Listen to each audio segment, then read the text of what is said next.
Siemanko, pozdrowienia z Algiery, czy ze stolicy Algiery. Jest to stolica i największe miasto w tym kraju. Jest podobno bardzo ładnym miastem, dlatego bardzo się cieszę, że mam trochę czasu, żeby go chociaż troszkę zobaczyć. No bo nie powiem, że pozwiedzać, bo na pozwiedzanie to by trzeba było zdecydowanie więcej czasu, ale będę mógł cokolwiek zobaczyć i pokazać Wam, jak wygląda. Nie wiem, ile jest stopni, ale chyba będzie z 10. Jest zimne. Zimno jak nie wiem. Zimno jak w Polsce. Dobrze się złożyło, że naprawdę mam tu parę godzin, żeby sobie pojechać do stolicy, bo tak samo miałem mieć, jak przylatywałem tutaj. No ale przez te wszystkie komplikacje, które mi wyszły, przekładane bilety, już myślałem, że nie uda mi się zobaczyć stolicy, a jednak się udało. W jednym odcinku, nie wiem czy w pierwszym, czy w drugim, Wam mówiłem, że Algier jest uważane za najlepszą stolicę do życia w tej części Afryki, w północnej Afryce, ale najdroższą, gdzie ludziom żyje się najciężej. Także bez sensu, że z nim jest najlepiej, a jednak najciężej. Czyli po prostu podsumowując, dobrze żyje się ludziom, którzy mają dużo hajsu. No ale to chyba jak wszędzie na świecie. Chyba tak jest.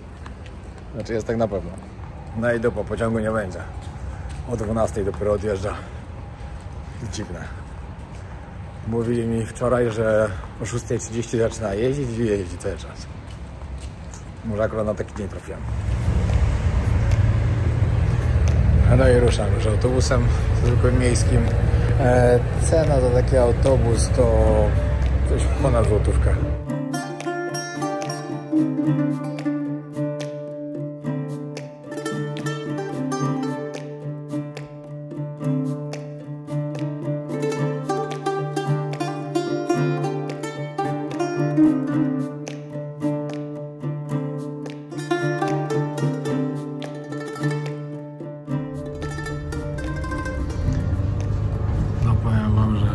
Miasto wygląda świetnie. Normalnie jak jakieś europejskie. O, i tu widać te oznaczenia i po arabsku, i po francusku.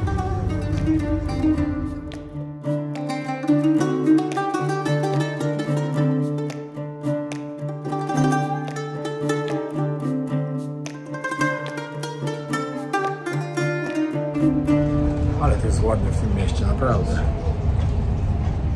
Podoba mi się. Jadę teraz na Stare Miasto, na Kasbach, dokładnie tak się nazywa, i od tego zacznę swoje zwiedzanie. No i dojechałem do Starego Miasta. No popatrzcie. Normalnie jakbym był we Francji.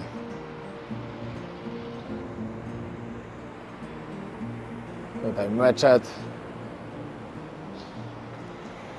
I tutaj jest Martin Square. Także od tego miejsca zaczynam swoje zwiedzanie.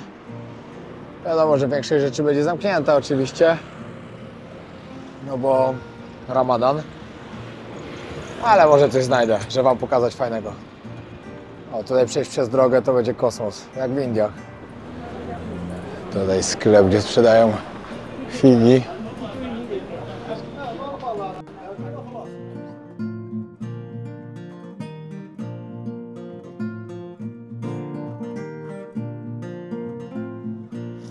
Jakby ktoś tutaj wysadził i nie wiedział, gdzie jestem, to w życiu nie powiedział, że jestem w Afryce.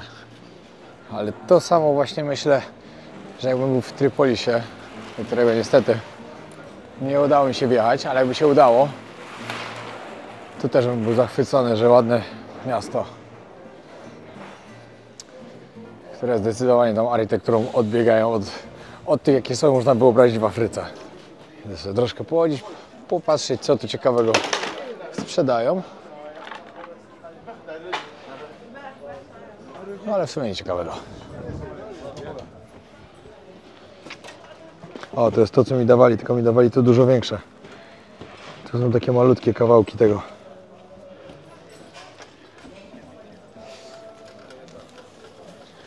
To były zmielone figi z czymś tam jeszcze. Bardzo słodkie, bardzo dobre.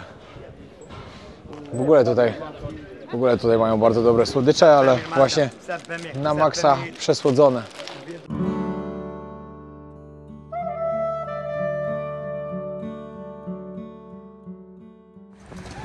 Wiecie, co mnie denerwuje, jak podróżuję po takich krajach właśnie jak jest Ramadan? Nie ma okazji nawet iść sobie gdzieś na kawę usiąść, coś przegryźć w jakiejś kawiarni, bo wszystko zamknięte. Jedyne co mogę dzisiaj to pochodzić sobie, pozwiedzać i tyle z tego będę miał. No ale lepsze to niż nic. I tak się cieszę, że parę godzin tutaj znalazłem. W sumie znalazły się same.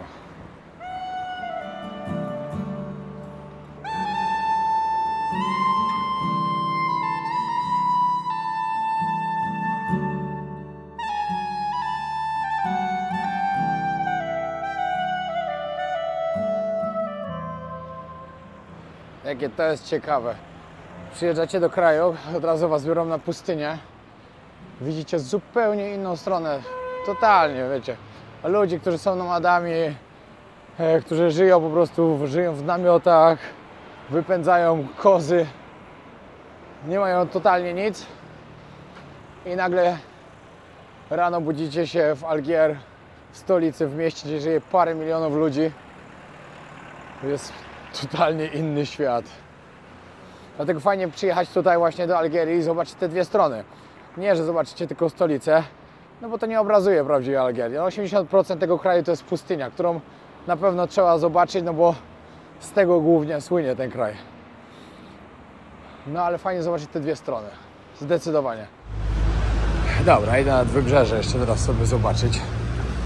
Może znajdę tam coś fajnego. W ogóle po drodze mijałem Great Mosque. To nie wiem, to wydaje mi się, że był chyba największy, jaki tu w ogóle jest. Był tak ogromny. I to właśnie po drodze z lotniska.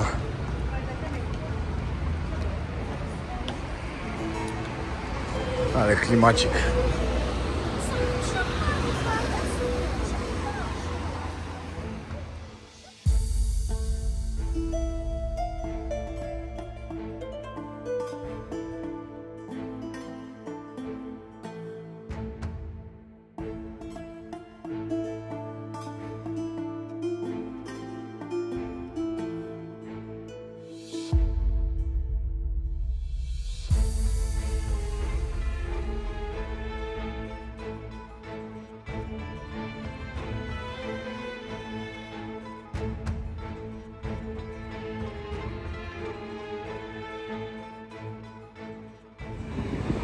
No i wreszcie miejsce, gdzie spotykałem jakąś grupkę turystów.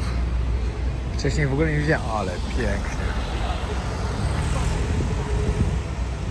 No ogólnie miasto fajne, ale pamiętajcie, nie przyjeżdżajcie do krajów muzułmańskich po prostu w Ramadan, no bo w ciągu dnia niewiele zrobicie. Wieczory, ok, wszystko otwarte, fajnie, ale w ciągu dnia kompletnie nic.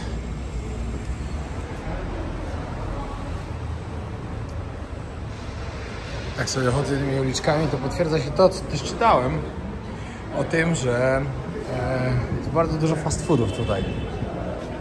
I właśnie ludzie tu w Algierii, jak mają gdzieś wyjść do restauracji, to dużo bardziej wolą po prostu zjeść w domu z rodziną, spędzić ten czas z rodziną.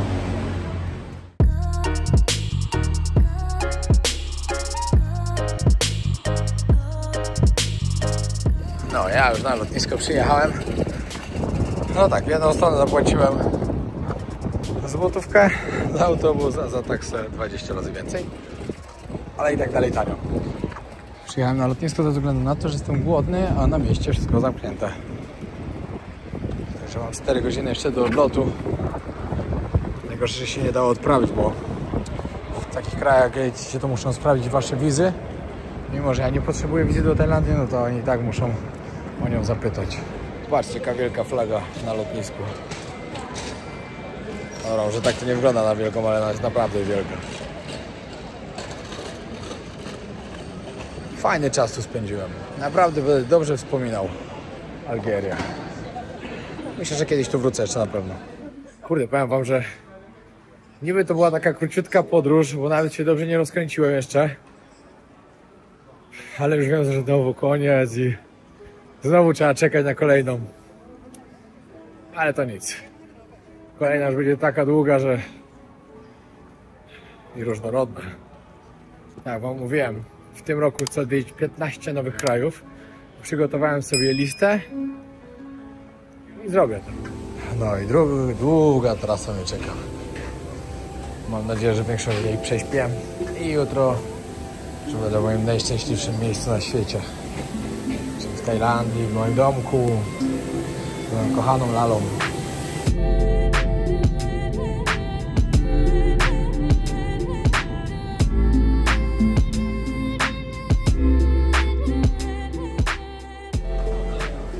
Welcome to Doha. No jestem w Katarze. Opowiem wam najbardziej zrąbaną historię, której wielu z was pewnie nawet nie chce słyszeć.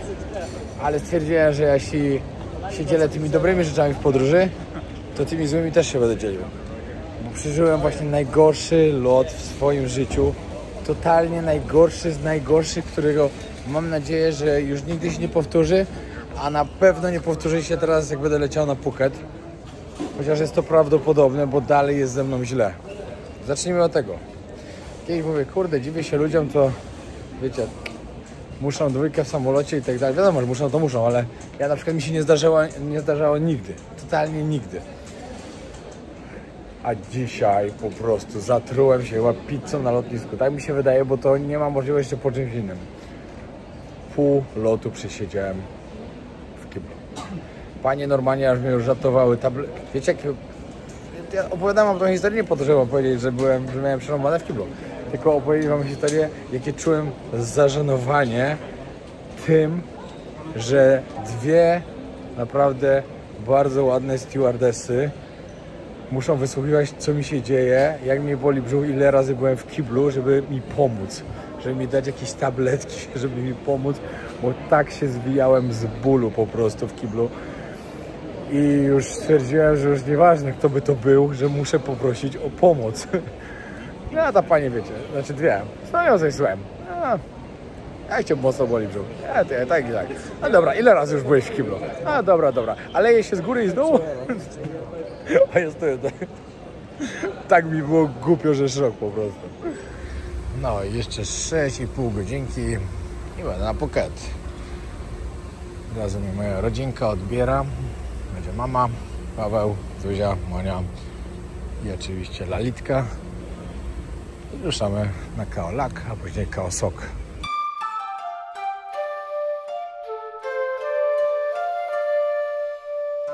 No i czego się nauczyłem w tej podróży, moi drodzy, bo każda podróż was czegoś uczy.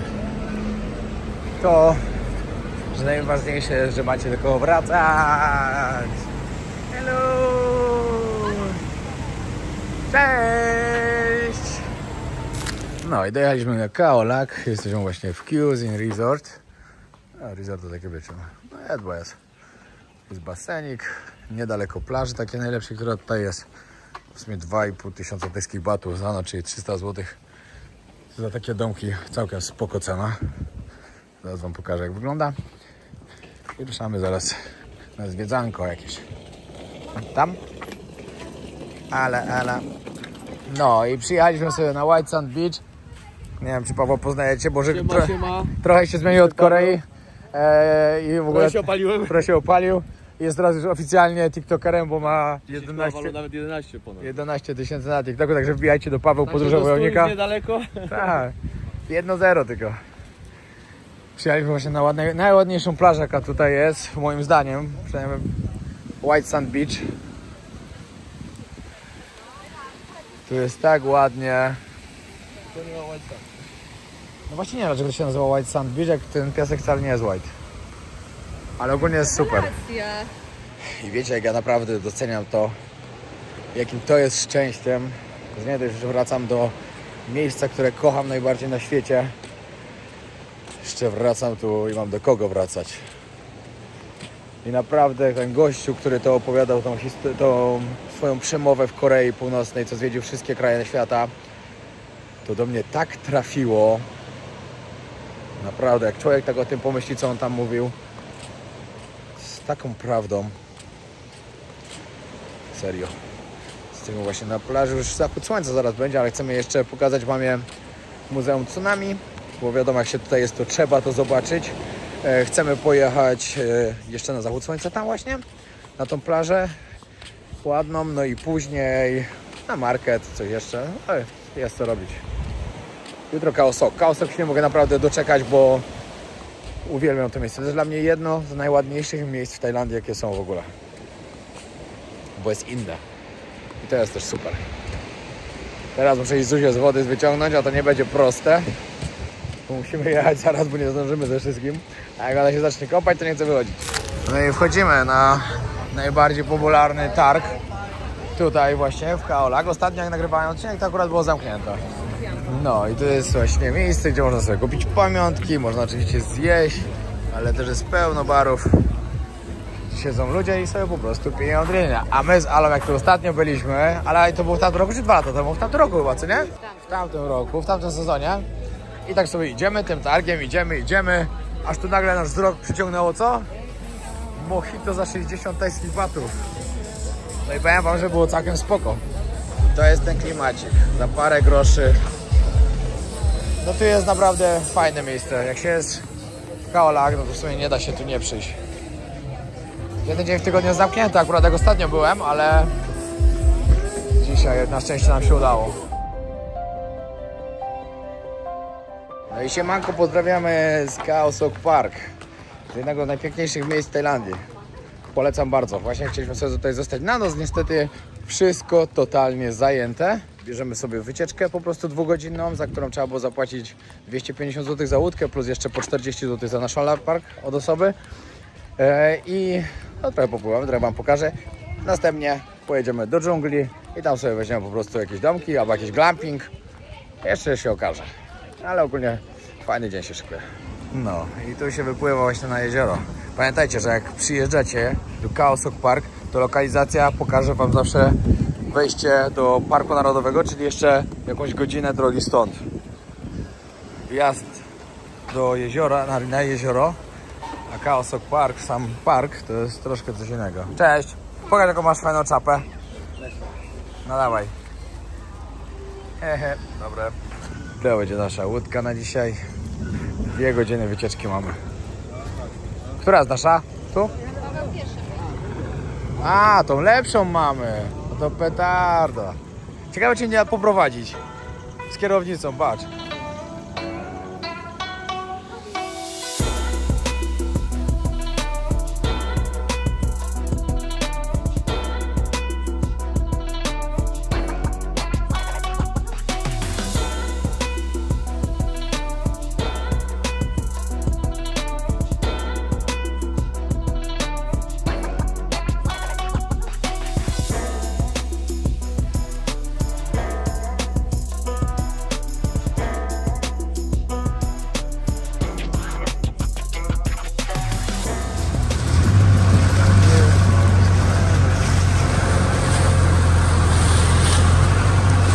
Ale pięknie tu jest, po prostu ja uwielbiam ten park.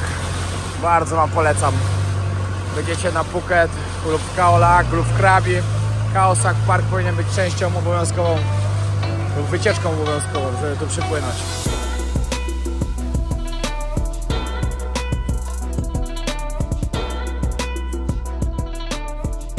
No i tutaj jesteśmy w najpiękniejszym miejscu w całym Khao Sok Park. Tak jest. Popatrzcie, jak to cuda. O Jezu, przepraszam cię.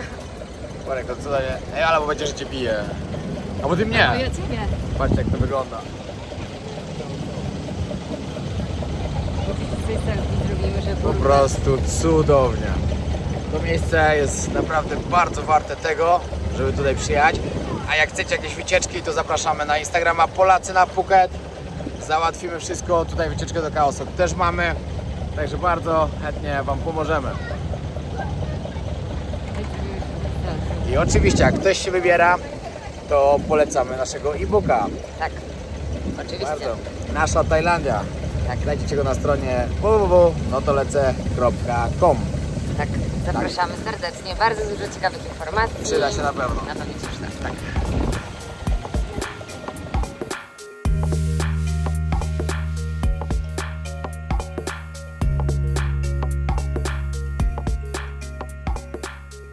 No i tu możecie zobaczyć, Macie taki resorcik i takich resorcików tu na tym jeziorze jest bardzo dużo. Znaczy nie może, dobra, może nie bardzo dużo, ale dużo. No ale dzisiaj akurat wszystko zajęte, bo tak na ostatnią chwilę chcieliśmy zarezerwować, mieliśmy w ogóle w planie gdzie indziej jechać. No ale przesadzili trochę z ceną, bo nie musicie wiedzieć, że te domki nie są tu jakieś tanie, bo jak chcecie już takiej z klimatyzacją w nocy, która działa, bo w ciągu dnia nie ma prądu, to trzeba 3000 tajskich batów za osobę, czyli 6000 za taki domek. No to nie jest mało, ale warto. Fajnie, to jest naprawdę bardzo fajnie. Macie tu też do wyboru takie na przykład za 1000 tajskich batów, w których jest tylko wiatrak, tylko w nocy i materac na ziemi. I kurnik, ale to zawsze lepsze coś niż nic. To są już drogie, to już wille są.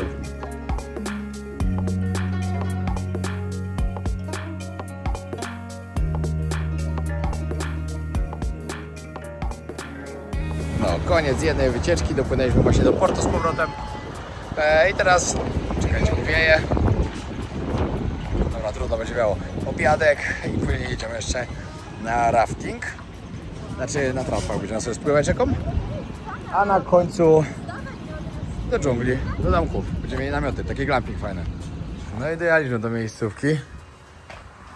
Piękne miejsce, nazywa się Bridge Hill Cafe. Tutaj nasze namioty będą, zaraz wam pokażę. Tu można fajną fotę zrobić sobie ze schodami. Uciekliśmy przed deszczem, mieliśmy szczęście. Na dole jest rzeka, także pójdziemy sobie później na tratwy popływać. Fajna sprawa. No i dobra, zobaczymy jak to wygląda.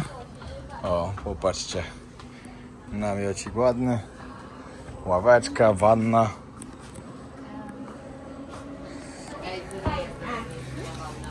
Cyk. Okej, light? Okej. Perfect, okej. Thank you. Fajnie, bo można było z wanny nas podglądać. I patrzcie. Z takim pięknym widoczkiem. No, tak to wygląda od zewnątrz. Fajne.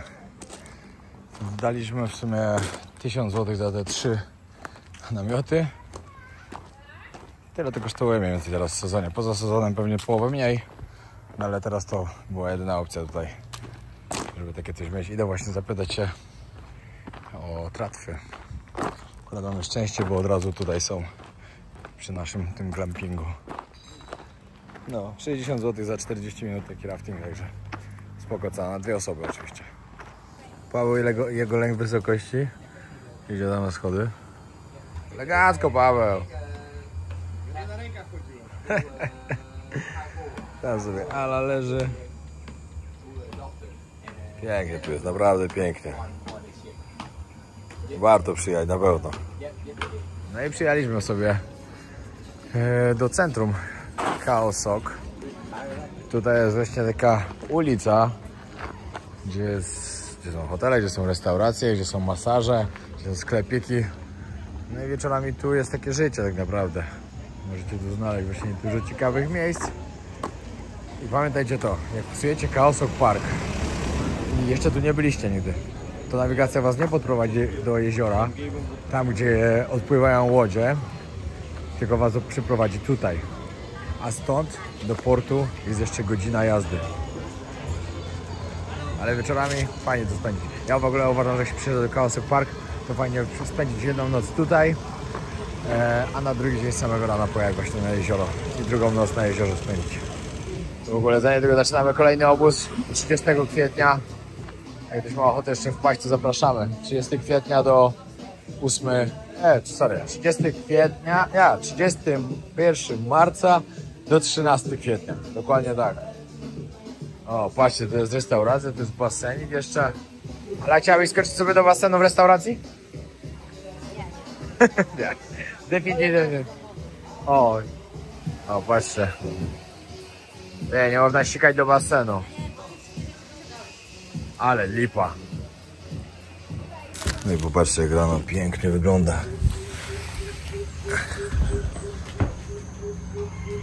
Ale klimacik z tą mgłą jest. Wow. No i tak, zbieramy się. Zuzia, cieszysz się, że idziemy na tratwę? Pływałaś kiedyś na tratwie? No właśnie, twój pierwszy raz na tratwie będzie. Ale patrzcie, tutaj są eleganckie tratwy, że tam siedzicie na krzesełkach.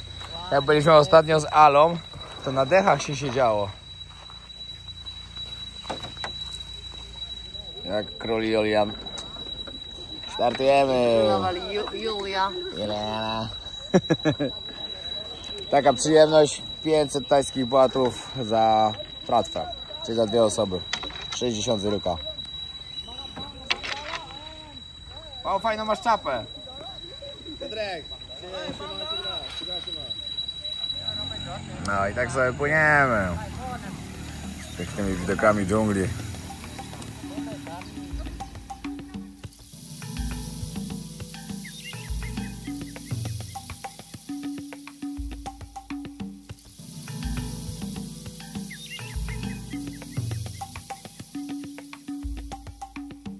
Myślę, że ta atrakcja za 60 zł na 2 osoby jest bardzo warta siebie. Zdecydowanie. Jak myślisz? Myślę, że tak, to już nasz To jest. 3. raz? Drugi. A drugi, ale mój 3, bo ja byłam jeszcze A, no ty byłaś kiedyś. No, dla mnie jest drugi. No bo my byliśmy w tamtym roku na Kaolak. No. Ale gdzie się bardziej? Bo chyba to jest lepsze trochę. W sumie nie chyba podobne. Tylko tam trzeba było siedzieć na wodzie. A tutaj przynajmniej macie siedzisko. No nie wiem, czy mi się tam bardziej nie podobało tak widokowo. Nie no, to te góry ładne. Ale tam się bardziej tak w dżungli, takiej dżungli. Tam bardziej w dżungli, a tu bardziej macie góry dookoła Oni po tam prostu. pokazywali właśnie I węże pokazywali. zwierzęta jakieś. No. No tutaj te góry robią robotę, pięknie wyglądają. Ale Tu i tu chyba fajnie. Tam było bardziej tak dziko. No tak, tam bardziej dżunglą się płynęło trochę. A jeszcze najbardziej dżunglą się płynęło, jak byłem właśnie na Kaolak w tym Little Amazon, to tam całkowicie się dżunglą płynęło. Takim tym kajakiem jakby, no to tam było też ciekawe. To są takie atrakcje, które warto tutaj zrobić.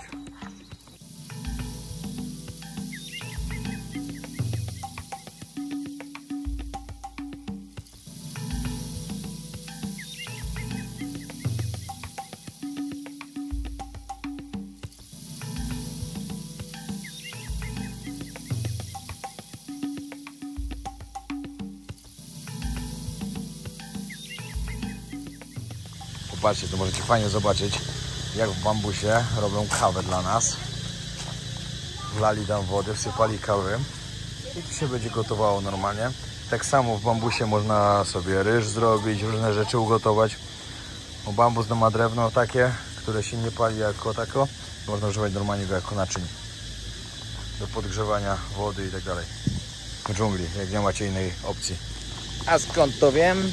Stąd, że właśnie można na przykład w Tajlandii sobie kupić takie bambusowe pałki wypchane ryżem na słodko albo czymś innym i oni to kładą normalnie na grilla albo nad ogniskiem i to się tak fajnie robi. Takie tam. No i idziemy już wziąć rzeczy i wracamy na Phuket. Wycieczka bardzo, bardzo fajna. Ja po prostu kocham Khao Sok Park. To jest jedno z moich ulubionych miejsc właśnie w całej Tajlandii. Byłem tu już naprawdę wiele razy i za każdym razem mi się podoba i za każdym razem chcę wracać ponownie. Także dziękuję bardzo, że oglądaliście tą serię, ten wyjazd, który był szybki, ale intensywny. Było dużo fajnych odcinków. Wyświetlenia są naprawdę niesamowite. 800 000 subskrybentów przekroczył kanał. Także wiem, że spokojnie do tego 1 000 000 dobijemy. Kolejna podróż z Pawłem, kiedy? Nie wiem, się okaże. Jeśli chcecie takie wycieczki, piszcie. Polacy na Phuket. Dokładnie, wbijajcie na Polacy na Phuket. Na Instagramie. Na Instagramie, to Paweł Wam pomoże załatwić. Zapraszamy do naszej agencji nieruchomości oczywiście. I do zobaczenia w kolejnych odcinkach. Pozdrawiamy serdecznie.